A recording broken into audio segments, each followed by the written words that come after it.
Hello everyone, welcome back to my channel. आज हम पढ़ने वाले हैं कि हम पेरेंट टू चाइल्ड क्वेरी के अंदर कैसे डेटा फिल्टर कर सकते हैं। जैसे कि हमने प्रीवियस वीडियो के अंदर पढ़ रखा है कि हम वेयर कीवर्ड, एंड ऑपरेटर और ऑपरेटर लिमिट कीवर्ड से हम क्या कर सकते हैं, डेटा फिल्टर कर सकते हैं। ठीक है, on the basis of some conditions. Last video में हमने पढ़ा था parent to child SQL query के बारे में कि क्या होती है। मैंने बेसिक ओवरव्यू आपको उसमें बता दिया था। आज हम उसी parent to child SQL query के अंदर डेटा फिल्टर करने वाले हैं। ठीक है, क्या हमें जो डेटा फिल्टर करने के लिए इनर क्वेरी, आउटर क्वेरी के अंदर अलग अलग कंडीशन लगानी पड़ेगी या फिर एक ही कंडीशन से हमारा काम हो जाएगा। मैं आपको आज पूरा इसके बारे में बताने वाला हूँ। ठीक है, वीडियो शुरू करने से पहले मैं आपको बता देना चाहता हूँ, अगर अभी तक आपने हमारे चैनल को सब्सक्राइब नहीं किया, सब्सक्राइब कर ले, बेल आइकन को प्रेस कर ले, ताकि आने वाली नई नई वीडियोस की अपडेट आपको मिलती रहे। क्योंकि मैं पूरी एक एसक्यूएल क्वेरी की सीरीज बनाने वाला हूँ जिसमें बेसिक से लेकर एडवांस लेवल तक की सारी वीडियो अवेलेबल रहेगी।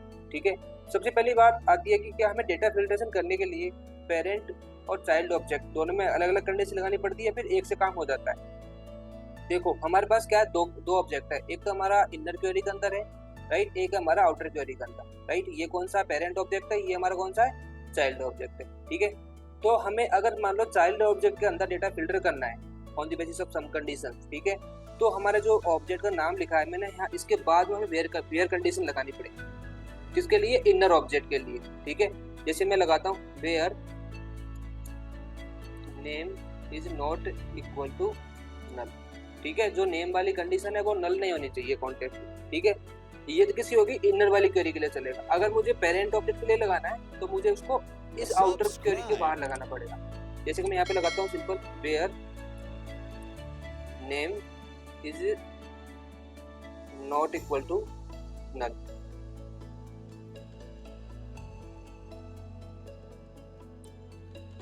Not equal to null. ठीक है, अब ये नल चेक किसको करेगा, आउटर क्वेरी को, पेरेंट ऑब्जेक्ट की कंडीशन को चेक करेगा। और ये नल किसको चेक करेगा, इनर क्वेरी को, जो इनर वाली जो सब क्वेरी हमने चलाई है, जो हमारा चाइल्ड ऑब्जेक्ट है उसकी कंडीशन को मैच। ठीक है, तो हम क्या कर सकते हैं, इस तरीके से हमें पेरेंट और चाइल्ड दोनों में अलग अलग कंडीशन लगानी पड़ेगी। ठीक है, जिससे क्या कर सकते हैं अपन, चाइल्ड ऑब्जेक्ट को अलग कुछ कंडीशन के बेस पे फिल्टर कर सकते हैं और पेरेंट ऑब्जेक्ट को कुछ अलग कंडीशन के बेस पे फिल्टर कर सकते हैं। ठीक है, अब हम चलते हैं डेवलपर कंसोल के अंदर, फिर वहां जाकर अपन रियल टाइम प्रैक्टिकल देखेंगे कि क्या काम कर सकते हैं, क्या काम नहीं कर सकते। तो देखिए, ये हमारा डेवलपर कंसोल है।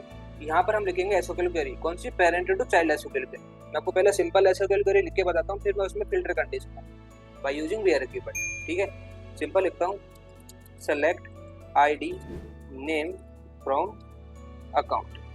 ठीक है, ये मेरा क्या हो गया, पेरेंट ऑब्जेक्ट हो गया, आउटर क्वेरी होगी। ठीक है, मुझे क्या करना है, इसके अंदर चाइल्ड क्वेरी लगानी, सब क्वेरी लगानी। मैं क्या करूंगा, नेम के बाद सिंपल लगाऊंगा कॉमा, फिर मैं लगाऊंगा स्मॉल ब्रैकेट्स, फिर मैं लिखता हूँ सेलेक्ट आईडी नेम।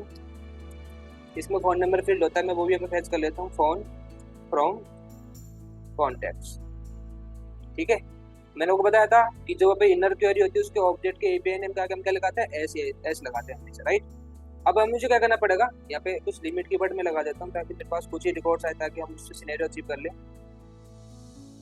अब देखिए, जैसे मैं एग्जीक्यूट प्रेस करता हूँ तो मेरे पास कितने आ गए, 20 रिकॉर्ड्स आ चुके हैं।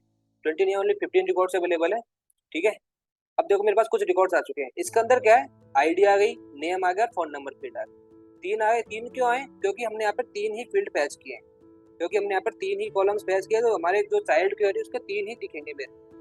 अब पेरेंट के कितने मैंने फैच किए, आईडी और नेम, 2 ही फैच किए थे, तो 2 आ गए, आईडी आ गई, नेम आ गई। ठीक है, थर्ड पर मैंने क्या किया था, अपनी चाइल्ड क्वेरी को मैंने फैच किया।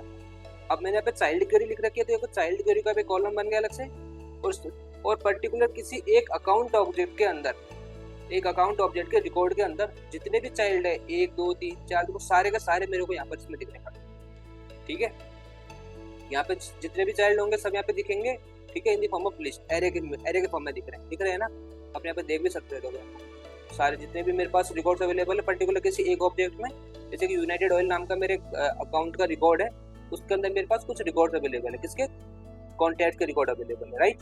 तो इनको मैं यहाँ पे देख भी सकता हूँ। ठीक है, अब देखो मैंने यहाँ पे कंडीशन क्या लगाई, अब देखो मेरे पास क्या है, कॉन्टैक्ट क्या है, कुछ खाली है ना।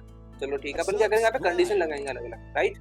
अब मैं इनर क्वेरी में कंडीशन लगाता हूँ। ठीक है, वेयर फोन नंबर नाम की फील्ड है ना, वो एम्प्टी नहीं होनी चाहिए, where phone is not equal to null. मैंने क्या लगा दी, इनर क्वेरी में लगा दी कि फोन नंबर फील्ड क्या होना चाहिए, नल नहीं होना चाहिए, वो भी मेरे को यहाँ पे कॉन्टेक्ट दिखे। अब मान लो मेरा ये एक रिकॉर्ड है यूनाइटेड ऑयल नाम का, इसके अंदर 5 कॉन्टैक्ट के रिकॉर्ड्स है चाइल्ड ऑब्जेक्ट, ठीक है। अब मान लो 5 में से 3 ऑब्जेक्ट के रिकॉर्ड के अंदर फोन नंबर फील्ड नहीं भरा, 2 के अंदर ही भरा हुआ है, राइट।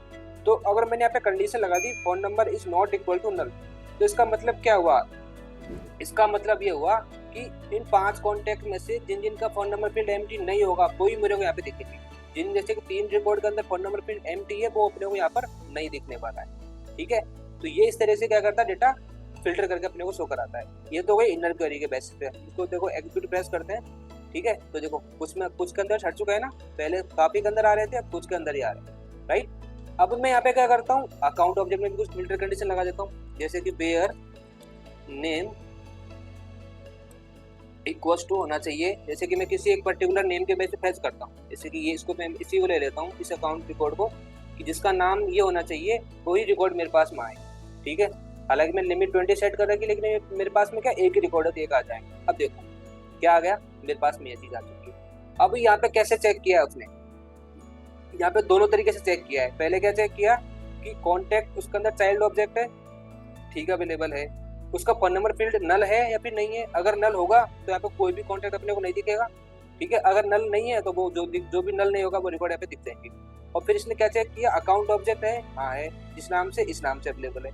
अगर इस नाम का कॉन्टैक्ट अकाउंट का रिकॉर्ड अवेलेबल है तो वो यहाँ पे मेरे को आ जाएगा, ठीक है। तो पर्टिकुलर इस अकाउंट के अंदर जितने भी पर्टिकुलर कॉन्टैक्ट है वो सबको अपने फैच कर। तो इस तरीके से क्या कर सकते हैं अपन, यहाँ पर मल्टीपल फिल्टर कंडीशंस कर सकते हैं। यहाँ पे अपन एंड ऑपरेटर और ऑपरेटर जो भी अपन सिंपल एसक्यूएल क्वेरी में करते थे, जिनमें मैं प्रीवियस वीडियो में आपको मैंने बताया है। अगर अभी तक आपने वो वीडियो नहीं देखी है तो मैं डिस्क्रिप्शन का लिंक ऐड कर दूंगा, आप वो वीडियो देख सकते हो कि मैंने सारे 1 by 1 कीवर्ड के बारे में आपको एक्सप्लेन किया हुआ है। तो इस तरीके से हम क्या कर सकते हैं, पेरेंट और चाइल्ड एसक्यूएल क्वेरी के अंदर हम फिल्टर कंडीशन लगा सकते हैं यूजिंग वेयर कीवर्ड।